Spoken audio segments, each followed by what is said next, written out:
actos inhumanos, actos que no tienen un límite de maldad, actos que escapan totalmente de la realidad. ¿Estás listo para un nuevo capítulo de Psicópatas?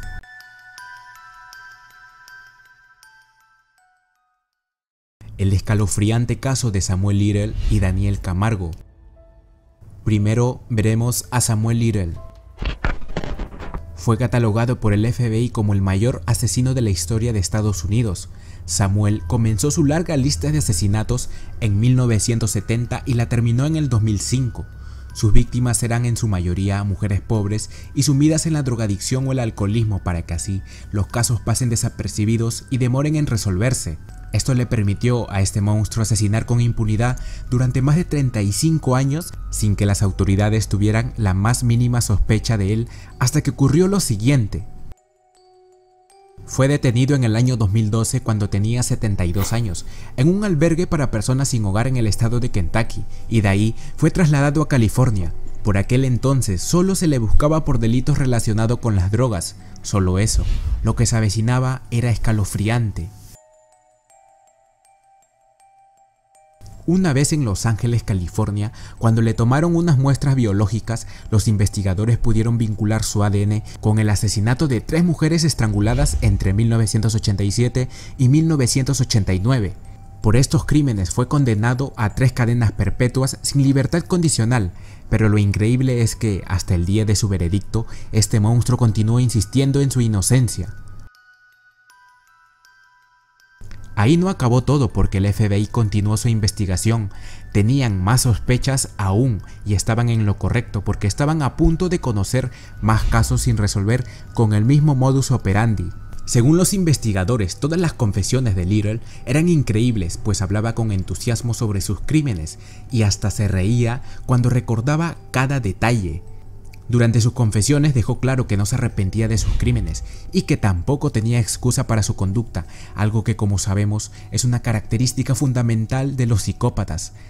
Él declaró lo siguiente: Dios me hizo de esta manera, entonces ¿por qué debería pedir perdón? Dios sabía todo lo que hacía.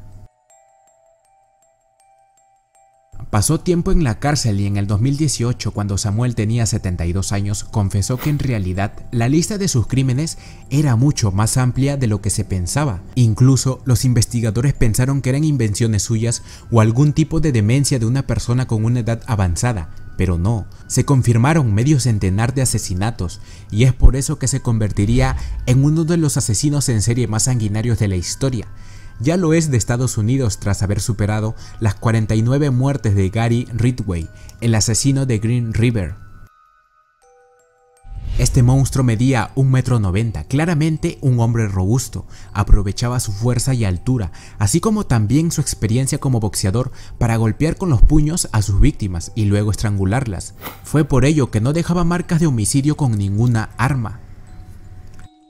Cabe recalcar que este caso también se hizo llamativo debido a que este asesino en serie no solo le gustaba matar, también le apasionaba el dibujo y prueba de ello son los dibujos en forma de retratos realizados acerca de sus posibles víctimas. Finalmente, el Departamento de Prisiones de California informó el 30 de diciembre del 2020 su muerte por causas naturales.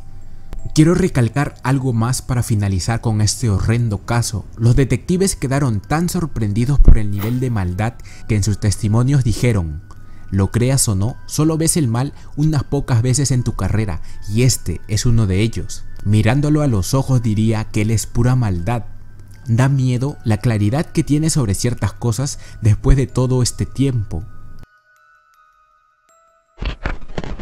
Ahora es el turno de Daniel Camargo, el violador y asesino serial colombiano que aterrorizó a toda Colombia y también a todo Ecuador.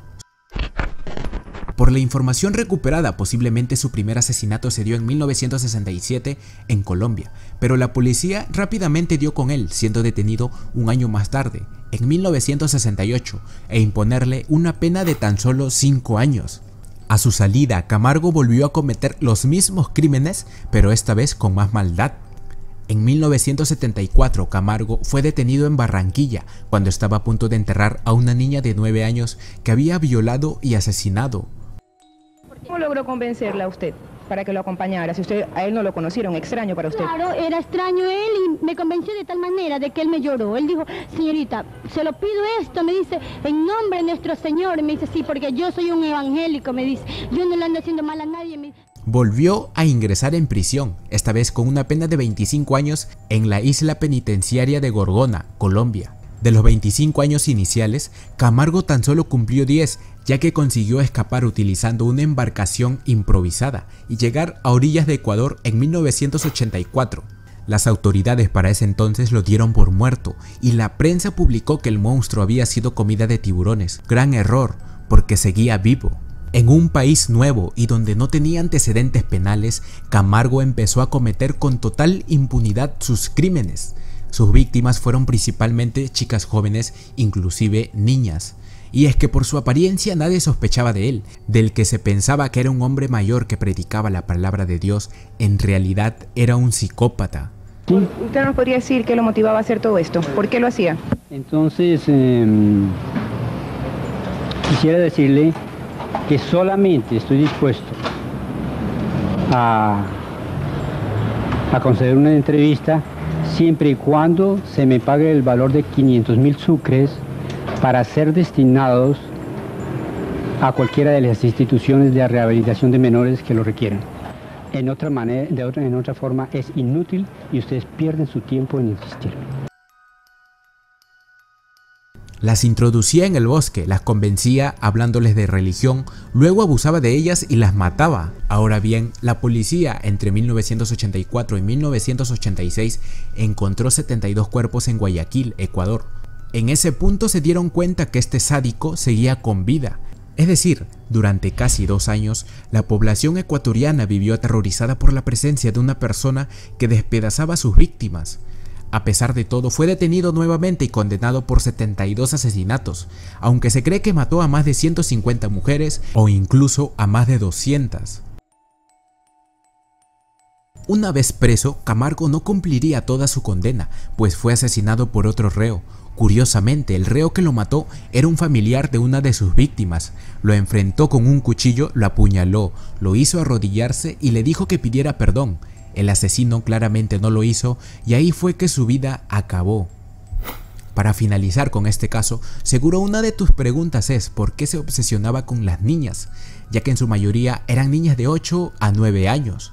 Según investigadores, la madrastra de Camargo tenía problemas de fertilidad y un obsesivo e insatisfecho deseo de tener una hija. Deseo que, al no poder cumplirse, le ocasionó trastornos mentales y un comportamiento anómalo del cual el pequeño Camargo fue víctima. Así, su madre lo vestía de mujer frecuentemente, lo obligaba a ir de esa forma al colegio donde todos sus amigos se burlaban de él y a veces lo castigaban atrozmente. Yo estaría dispuesto a hacerles un relato pormenorizado, no solamente acerca de lo que las señoritas han declarado, entre otras cosas han dicho la verdad, sino que también le podría hacer un relato acerca de mi vida desde pequeño, es decir, una cuestión que ustedes pudieran entregar al público, al pueblo, lo podrían entregar por etapas, como aquellos de los cuadritos que dice continuará. Si te interesa saber más casos de psicópatas, comenta aquí en la parte de abajo de quienes le gustaría que hable en el próximo capítulo. Nos vemos la próxima semana.